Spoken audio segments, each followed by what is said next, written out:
It is now 5 p.m. I would like to call this our meeting to order. Mr. Bolt, would you lead us into the pledge to the flag? Well, join with me. I pledge allegiance to the flag of the United States of America and to the republic for which it stands, one nation, under God, indivisible, with liberty and justice for all. Thank you. Chancellor Head, has the meeting posting been done? Yes, I certify it was posted in accordance with the law. Thank you so much. At this point, I would like to handle the approval of our October the 3rd tax hearing. May I have a motion, please, to approve, and a second? So moved. Second. It's been moved and properly second that we adopt the minutes of our October 3rd meeting. Any questions? If not, those in favor vote by the usual sign. Aye. And Linda, let the record reflect that Linda Abstains. was abstained because she wasn't here the last time. Thank you. The motion passed. Okay, do we have any public comments from anybody? Okay. Ms. Mott, would you make your presentation, please?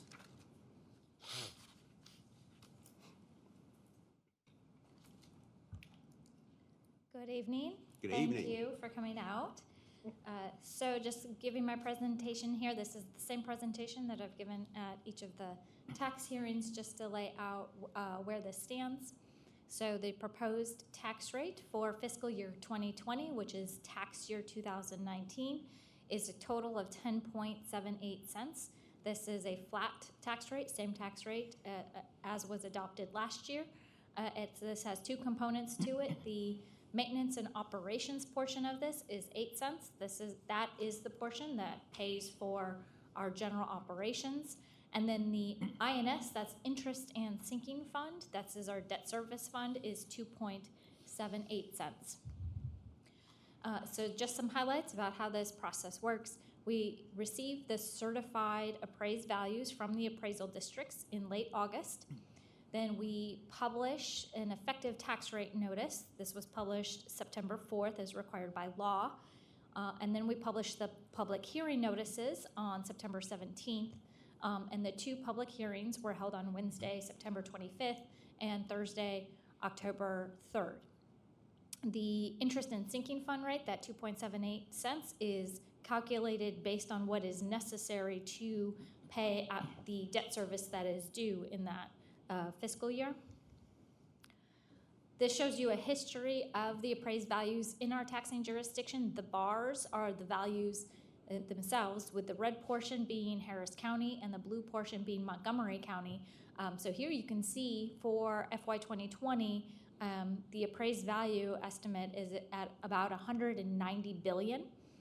And the line then shows the growth rates that of the year-to-year change in the appraised values. So for this fiscal year, we have estimated this growth rate to be 6.6%. This is a 15-year history of the property tax rates, where you can see Lone Star College has consistently been below the state average tax rate, and to show that we are currently at a lower rate than where we were 15 years ago. To place the property taxes in context of our overall sources, we have three primary revenue sources. So this tax rate goes into our property tax revenue, is our largest revenue source at 42%. This is followed by tuition and fees from students at 27%, and then state appropriated funds at 20% in the fiscal 2020 budget. So just give that context that this is our largest revenue source. And so then this chart shows what the revenues are that come from the appraised values and the tax rate, with the bars being the amount of revenues, the blue portion being the maintenance and operations piece, and the red portion being that debt service, the interest and sinking fund portion. So this is where you can see it's about 230 million total in 2020, with about 160 or 170 million of that being the maintenance and operations piece that's in the adopted budget, what this board adopted for the budget in August. And then you can see on the lines the tax rates themselves currently at 10.78 cents, and you can see where this tax rate was lowered. It was 4 or 5 times in a row between 2013 and 2017, and we have held it flat since then. This again is just to sort of place Lone Star College in context of all 50 community colleges for our property tax revenues, right? I mentioned this being our largest revenue source, which does put us at the 15th highest among all 50 community colleges for our property taxes as a revenue source.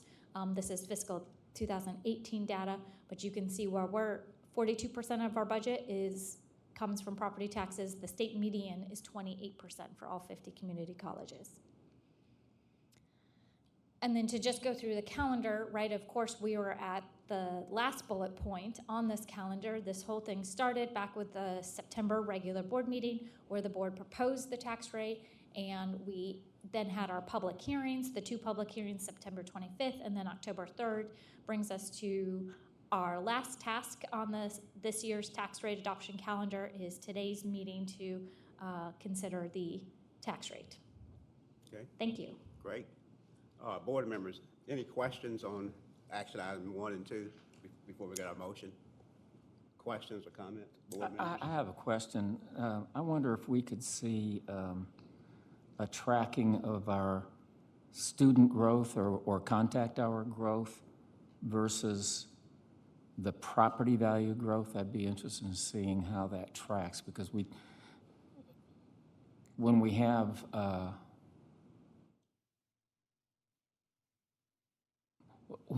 down economy, we seem to have an increase in student enrollments, which is what drives us going to taking on more debt and building more buildings. I'm just curious to see that. I'd like to see a comparison on that. Sure. Yeah, so you're suggesting the I'm future. sure we can pull Yeah, for the future. credit hour growth versus appraised value growth. Yeah, let that Right. be Yeah. one of And- our future agenda items. And I'd be interested in seeing our debt service versus our O&M tax in comparison with other districts. Okay, yes. We have that. Can definitely, yes, we have that. We're also working on at the last meeting, you mentioned the bond expenditures over long-term items, and so we've been talking about that. So we'll get a report. We'll get everything. Okay. We'll get everything I'd like for to, you. yeah. We've got everything. It's just putting it together. Any other questions, comments? If I understand you correctly, we have to vote on both action items 1 and 2 separately. So first, we need a motion to adopt the interest and sinking funds. May I have a motion, please, in a second? So moved.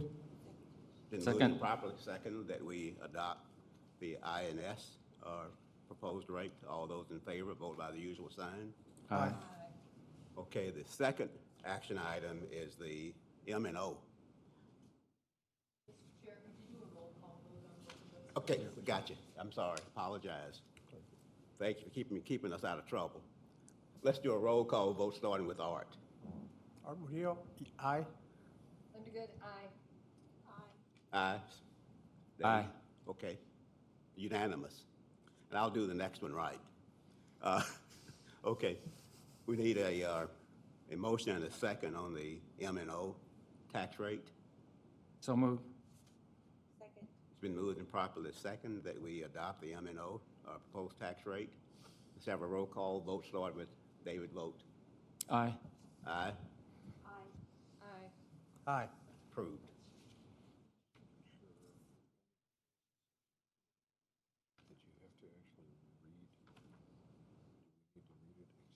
Yeah, that was another comment. Do we need to actually read?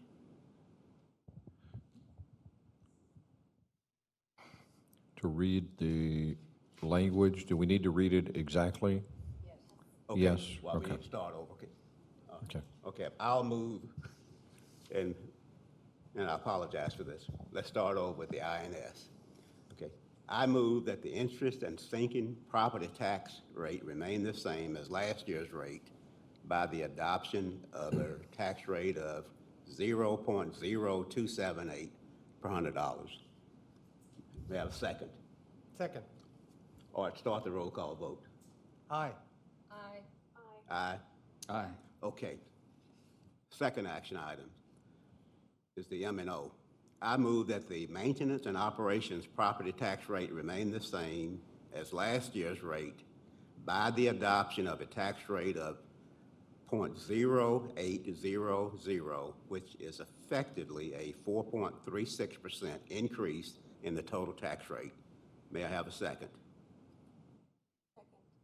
Just moving and properly second that we adopt action item 2. We'll start the roll call vote with Dave vote. Aye. Aye. Aye. Aye. Okay, got it right. Thank you. I'd like to recognize Jamie. Jamie, how you pronounce your last name? Swinnerton? Okay. Jamie is from the Houston Chronicle, and thank you for being here, and thank you for the coverage on our last meeting. She also wrote a really nice article on the partnership between Lone Star College and the University of Texas, the PTEX. Thank you. I actually read it, by the way. Got it. So, Okay. All right, thank you. Okay, secondly, I received a telephone call from Trustee Mike Sullivan, and he was really, really disappointed that he has missed, these meetings. And he stated in his long history of service, this is the first time that he has missed tax hearings. So he sent a note to me to read, to the group.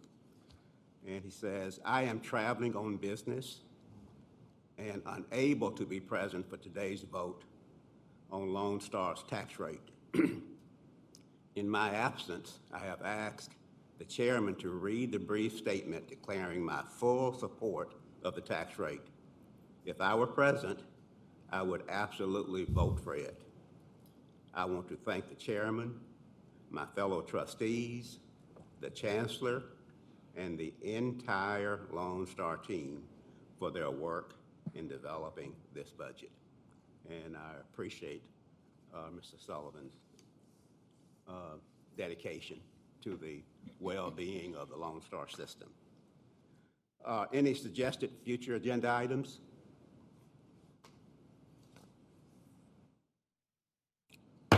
Meeting's over.